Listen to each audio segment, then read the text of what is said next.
আসসালামু আলাইকুম। শিমুল মিডিয়া লাইভের পক্ষ থেকে আপনাদের সকলকে জানাচ্ছি শুভেচ্ছা ও অভিনন্দন। আজ আপনাদের দেখাবো একটি করাতকল বা সমিলে শ্রমিকরা গাছ চিরাই করার পূর্বে যে কাজগুলো করে থাকেন। এখানে যে গাছগুলো দেখতে পাচ্ছেন এগুলো হচ্ছে মেহগনি গাছ।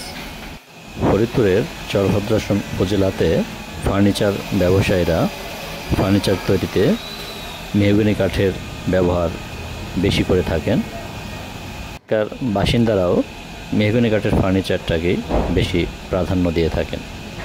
মজবুত এবং টেকসই বলে এই কাঠের ফার্নিচারই এই অঞ্চলে বেশি চলে। এখানে চেরাই করার পূর্বে গাছগুলোকে বিভিন্ন সাইজে মোটর চালিত একটি করাত দিয়ে টুকরো করা হচ্ছে। কয়েক বছর আগে এই গাছগুলো বড় হাত করাত দিয়ে গাছের দু প্রান্তে দুজন বসে হাত দিয়ে টেনে গাছগুলোকে খণ্ড খণ্ড করত।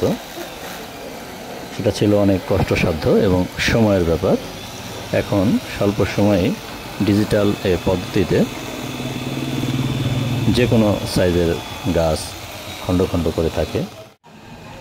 গাছগুলো খণ্ড করার শেষে সেগুলো মিলে নিয়ে কিভাবে চেরাই করা হয়ে থাকে সে ভিডিও নিয়ে পরবর্তীতে আবার আপনাদের সামনে হাজির হব।